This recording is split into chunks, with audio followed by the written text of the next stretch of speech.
श्रीपाद श्री वल्लभ चरित्रामृत अध्याय पहिला। श्रीपाद राजम शरणं प्रपद्ये। श्री व्याघ्रेश्वर शर्मांचा वृत्तांत। श्री महागणपती, श्री महासरस्वती, श्रीकृष्ण भगवान, सर्व चराचरवासी देवी देवता आणि सकल गुरु परंपरेच्या चरणी नतमस्तक होऊन मी त्या अनंत कोटी ब्रह्मांड नायक श्री दत्तप्रभूंच्या कलियुगातील श्रीपाद श्री वल्लभ स्वामींच्या अवतार लीलांचे वर्णन करण्याचा संकल्प केला आहे।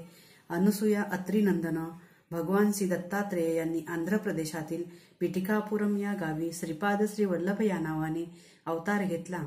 त्यांच्या दिव्यचरित्रांचे वर्णन यथायोग्य करणे अनेक पंडितांना विद्वानांना सुद्धा जमले नाही। ते करण्याचे मी धाडस करीत आहे, ते केवळ आपणासारख्या थोर विद्वान श्रोत्यांच्या आशीर्वादामुळेच। मी शंकर भट्ट, देशस्थ कर्नाटकी स्मार्त ब्राह्मण। माझा जन्म भारद्वाज गोत्रात झाला। मी श्रीकृष्ण दर्शनासाठी उडुपी तीर्थस्थानी गेलो असताना तेथील नयन मनोहारी मोरमुकुटधारी कृष्णाने मला मंत्रमुग्ध केले। त्याने मला कन्याकुमारी जाऊन कन्यका परमेश्वरीचे दर्शन घेण्याची आज्ञा केली। त्याप्रमाणे मी कन्याकुमारी जाऊन त्रिवेणी सागरात स्नान करून श्री कन्यका देवीचे दर्शन घेतले। मंदिरातील पुजारी मोठ्या भक्तिभावाने देवीची पूजा करीत होता। मी आणलेले लाल फूल त्याने मोठ्या श्रद्धेने देवीस अर्पण केले। देवी अंबा माझ्याकडे मोठ्या स्नेहपूर्ण नजरेने पाहत असल्याचे जाणवले। ती म्हणत होती, शंकरा, तुझ्या अंतरंगातील भक्तिभावावर मी प्रसन्न झाले आहे। तू कुरवपूर क्षेत्रात जा आणि श्रीपाद श्री वल्लभ स्वामींच्या दर्शनाने आपल्याला जीवनाचे सार्थक कर। त्यांच्या दर्शनाने मला अंतरात्म्याला जो आनंदाचा अनुभव येतो तो अवर्णनीय असतो। अंबा मातेचा आशीर्वाद घेऊन मी प्रवास आरंभ केला आणि थोड्या अंतरावर असलेल्या मरुत्वमलय या गावी जाऊन पोहोचलो। लंकेतील राम-रावण संग्रामात लक्ष्मणास इंद्रजिताची शक्ती लागून तो अचेतन अवस्थेत असताना श्री हनुमंताने संजीवनी बुटीसाठी द्रोणागिरी पर्वत उचलून आणला होता। लक्ष्मण संजीवनी बोटीने सजीव झाल्यावर हनुमंत तो पर्वत स्वस्थानी घेऊन जात असताना त्याचा एक मोठा तुकडा येथे पडला। त्याचेच नाव मरुत्वमल असे पडले आहे। हे स्थान अत्यंत रम्य आहे। येथे अनेक गुहा असून त्यात सिद्ध पुरुष गुप्त रूपाने तपश्चर्या करीत असतात। मी साऱ्या गुहेचे दर्शन घेण्यास आरंभ केला। एका गुहेच्या आत गेलो तेव्हा आत एक वाघ शांत बसलेला दिसला। त्याला पाहताच माझ्या अंगात कापरे भरले आणि घाबरून मी एकदम श्रीपाद श्री वल्लभा असे जोराने ओरडलो। त्या निर्जन अरण्यात माझ्या आरोळीचा प्रतिध्वनी तितकाच मोठ्या आवाजात ऐकू आला। त्या आवाजाने त्या गुहेतून एक वृद्ध तपस्वी बाहेर आले आणि म्हणाले, बाबा रे, तू धन्य आहेस। या अरण्यात श्रीपाद श्री वल्लभ या नावाचा प्रतिध्वनी आला। श्री दत्तप्रभूंनी कलियुगात श्रीपाद श्री वल्लभ या नावाने अवतार घेतल्याचे योगी ज्ञानी परमहंस लोकांनाच माहीत आहे। तू भाग्यवान असल्याने या पुण्यस्थळी आलास। तुझ्या सर्व मनोकामना पूर्ण होतील। तुला श्रीपाद श्री वल्लभांच्या दर्शनाचा लाभ होईल। या गुहेच्या दाराजवळ बसलेला एक ज्ञानी महात्मा आहे, त्याला नमस्कार कर।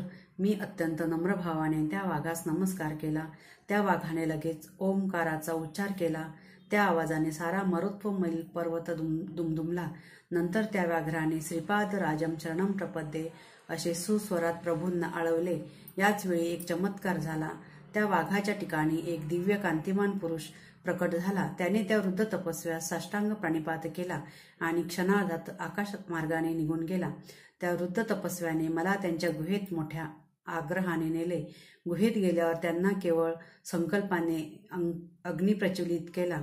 त्यात आहुती देण्यासाठी लागणारे पवित्र साहित्य मधुर फळे यांची निर्मिती केली। वैदिक मंत्रोच्चारासह त्या पदार्थाची अग्नीत आहुती दिली।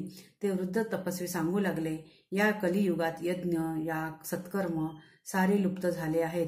पंचभूतात्मक सृष्टीतून सर्व लाभ करून घ्यायचा, परंतु त्या दैवतांचे मात्र विस्मरण करायचे, असा मानवाचा धर्म झाला आहे। देवांची प्रीती प्राप्त करण्यासाठी यज्ञ करावेत व त्यांना संतुष्ट करावे। त्यांच्या कृपा प्रसादानेच प्रकृतीने अनुकूल होते। प्रकृतीमधील कोणत्याही शक्तीचा प्रकोप मानव सहन करू शकत नाही। प्रकृतीमधील शक्तींची मानवाने यथायोग्य मार्गाने शांती करावी, नसता अनेक संकटे उद्भवतात। मानवाने धर्माचरण न केल्यास प्रकृती शक्ती त्याची शिक्षा यथाकाली देते. लोकहितासाठी मी हा यज्ञ केला आहे. या यज्ञाचे फलस्वरूप म्हणून तुला श्रीपाद श्रीवल्लभ स्वामींचे दर्शन होईल. जन्मजन्मांतरीचे पुण्य फळास आले म्हणजे असे लाभ घडतात. त्या वृद्ध तपस्व्याच्या मुखातून वाहणाऱ्या या पवित्र वाग्गंगा प्रवाहाने मी अगदी भारावून गेलो आणि अत्यंत नम्रतेने त्यांना साष्टांग दंडवत घातले. मी त्या तपस्व्याच्या चरणी प्रार्थना केली, हे ऋषीवर, मी पंडित नाही, योगी नाही, साधक नाही, मी एक अल्पज्ञ आहे. माझ्या मनातील संदेहाची निवृत्ती करून आपण आपला वरद हस्त माझ्या मस्तकी ठेवावा. त्या महापुरुषाने माझ्या शंकेचे समाधान करण्याचा मनोदय दर्शविला. मी म्हटले, हे सिद्ध मुनिवर्या, मी कन्यका देवीचे दर्शन घेताना देवीने सांगितले होते की कुरवपुरी जाऊन श्रीपाद श्रीवल्लभ स्वामींचे दर्शन घ्यावे. मी तेथे जाण्यासाठी निघालो असताना मार्गात आपले व व्याघ्ररूपी महात्म्याचे दर्शन झाले.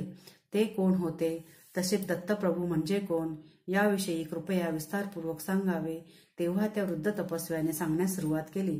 या आंध्र प्रांतातील गोदावरी मंडलातील अत्री मुनींची तपोभूमी अशा नावाने प्रसिद्ध असलेल्या आत्रेयपूर ग्रामात एक कश्यप्य गोत्रीय ब्राह्मण कुटुंब वास्तव्य करीत होते. त्यांना परमेश्वराच्या कृपाप्रसादाने एका पुत्राचा लाभ झाला. ब्राह्मण अत्यंत विद्वान, आचारसंपन्न होता, परंतु पुत्र मात्र मतिमंद होता. आई वडिलांनी त्याचे नाव व्याघ्रेश्वर असे ठेवले. व्याघ्रेश्वर मोठा होऊ लागला, परंतु त्याच्या बुद्धीची वाढ मात्र होत नव्हती. पित्याने त्याला शिकवण्याचे खूप प्रयत्न केले, परंतु त्यास संपूर्ण संध्यावंदन सुद्धा करता येत नसे. एवढ्या विद्वान ब्राह्मणाचा पुत्र असा अज्ञानी, अशी गावातील लोकांची सारखी टोचणी त्याला अत्यंत दुःखदायक वाटे. एका ब्रह्ममुहूर्तावर त्यास स्वप्न पडले. त्यात त्याला एक दिव्य बालकाचे दर्शन झाले. ते बालक आकाशातून खाली येत होते. त्याचे चरण कमलभूमीस लागताच भूमी सुद्धा दिव्य कांतिमान झाली. तो बालक हळूहळू पावले टाकीत व्याघ्रेश्वराकडे आला आणि म्हणाला, मी असताना तुला भय कशाचे? या ग्रामाचे व माझे ऋणानुबंध आहेत. तू हिमालयातील बदरीकारण्यात जा, तेथे तुझे सारे शुभ होईल. एवढे सांगून तो बालक अंतर्धान पावला. त्या दिव्य बालकाच्या संदेशानुसार व्याघ्रेश्वर शर्मा हिमालयातील बद्रिकारण्यात जाण्यास निघाला. मार्गात त्यास अन्न पाण्याची काहीच अडचण पडली नाही. श्री दत्त कृपेने त्याला वेळेवर अन्न पाणी मिळे. मार्गात एक कुत्रा भेटला व तो त्याच्याबरोबर बद्रीवनापर्यंत सोबत होता. या प्रवासात त्यांनी उर्वशी कुंडात स्नान केले. याच वेळी एक महात्मा आपल्या शिष्य समुदायासह उर्वशी कुंडात स्नानासाठी आले. व्याघ्रेश्वराने त्या गुरुवर्यांना साष्टांग नमस्कार केला आणि माझे शिष्यत्व स्वीकारावे अशी नम्र प्रार्थना केली. त्या महान गुरुवर्याने शिष्य करून घेण्याचे मान्य केले आणि आश्चर्य असे की तात्काळ बरोबर आलेले ते कुत्रे अंतर्धान पावले. त्यावेळी ते महात्मे म्हणाले, हे व्याघ्रेश्वरा, तुझ्याबरोबर आलेला तो श्वान तुझ्या पूर्वजन्मातील केलेल्या पुण्याचे द्योतक होते. त्याने तुला आमच्या स्वाधीन करून ते अंतर्धान पावले. श्रीपाद श्रीवल्लभ स्वामीच्या कृपेमुळेच तू येथे आलास आणि या पुण्यप्रद कुंडात स्नान करू शकलास. ही नरनारायणाच्या वास्तव्याने पुनीत झालेली तपोभूमी आहे. यावर व्याघ्रेश्वर म्हणाला, हे गुरुदेवा, श्रीपाद श्रीवल्लभ कोण आहेत? त्यांनी माझ्यावर एवढी कृपा का केली? गुरुदेव म्हणाले, ते साक्षात दत्तप्रभूच आहेत. त्रेतायुगात भारद्वाज महर्षींनी सावित्री काठकचयन नावाचा महायज्ञ श्री क्षेत्र पिठिकापुरम येथे संपन्न केला होता. त्या यज्ञप्रसंगी शिवपार्वतींना आमंत्रित केले होते. त्यावेळी शिवानी महर्षींना आशीर्वाद दिला की तुमच्या कुलामध्ये अनेक महात्मा, सिद्धपुरुष, योगी पुरुष अवतार घेतील. अनेक जन्मांच्या पुण्यकर्माने दत्तभक्तीचा अंकुर फुटतो व तो पुढे सातत्याने वाढत गेल्यास श्रीपाद श्रीवल्लभ स्वामींचे दर्शन होते. त्यांच्या चरण स्पर्शाचे संभाषणाचे भाग्य लाभते. हे व्याघ्रेश्वरा, तुझ्यावर स्वामींची कृपा झाली आहे. मी आता माझ्या गुरुदेवांच्या दर्शनात जात आहे. पुन्हा 1 वर्षाने येईन. तुम्ही तुमच्या गुहेत आत्मज्ञान प्राप्तीसाठी तपश्चर्या करावी. असे सांगून ते महान गुरुदेव द्रोणागिरी पर्वताकडे गेले. व्याघ्रेश्वर गुहेत ध्यान करू लागला, परंतु त्याचे सारे ध्यान व्याघ्ररूपाकडेच असे. याचा असा परिणाम झाला की त्याला इच्छित असलेले वाघाचे रूपच प्राप्त झाले. 1 वर्षाचा काळ लोटला. गुरुदेव यात्रा करून परत आले. त्यांनी सर्व गुहा बघितल्या. प्रत्येक शिष्याच्या 1 वर्षात झालेल्या प्रगतीचा ते आढावा घेत होते. एका गुहेच्या आत गेले. तेथे त्यांना एक वाघ ध्यानस्थ बसलेला दिसला. त्यांना अत्यंत आश्चर्य वाटले. त्यांनी अंतर्ज्ञानाने ओळखले की तो वाघ दुसरा कोणी नसून व्याघ्रेश्वरच आहे. व्याघ्ररूपाचे सतत ध्यान केल्याने त्याला व्याघ्ररूपच प्राप्त झाले हे त्यांनी जाणले. त्यांनी त्याला आशीर्वाद देऊन ओंकाराचा मंत्र शिकविला व श्रीपाद राजम शरणम प्रपद्ये हा मंत्र जपण्यास सांगितला. गुरु आज्ञेनुसार व्याघ्रेश्वर त्या रूपातच मंत्राचा जप करू लागला. वाघाच्या रूपातच त्याने कुरवपूरला प्रयाण केले. यथाकाली ते कुरवपूर ग्रामाजवळ येऊन पोचला. मध्ये कृष्णा नदी वाहत होती. तो अलीकडील तीरावर बसून श्रीपाद राजम शरणम प्रपद्ये या मंत्राचा जप करू लागला. श्रीपाद श्री वल्लभ कुरवपूर ग्रामात आपल्या शिष्यासह बसले होते. ते एकदम उठले आणि माझा परमभक्त मला हाक मारतो आहे असे म्हणून नदीच्या पैलतीरास येण्यास सांगितले. ते पाण्यातून चालताना त्यांच्या पदकमलाची चिन्हे पाण्यावर उमटत होती व ती फारच सुंदर दिसत होती. स्वामी पैलतीरावर पोहोचल्यावर व्याघ्रेश्वराने त्यांच्या दिव्य चरणावर आपले मस्तक ठेवून अत्यंत भक्तिभावाने नमस्कार केला.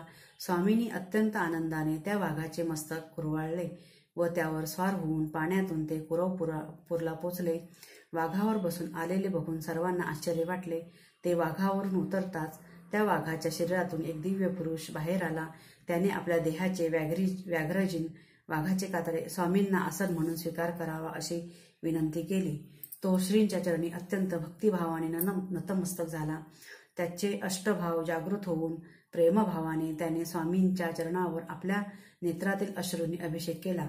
मोठ्या प्रेमभराने स्वामींनी त्याला उठवले आणि म्हणाले, हे व्याघ्रेश्वरा, तू एका जन्मात अत्यंत बलशाली असा मल्ल होतास. तेव्हा तू वाघांशी युद्ध करून त्यांना अतिक्रूरतेने वागवित होतास.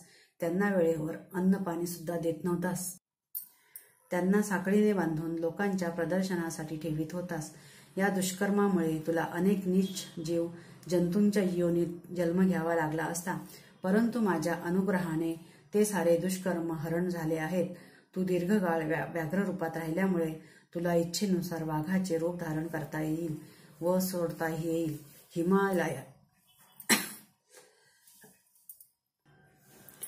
हिमालयात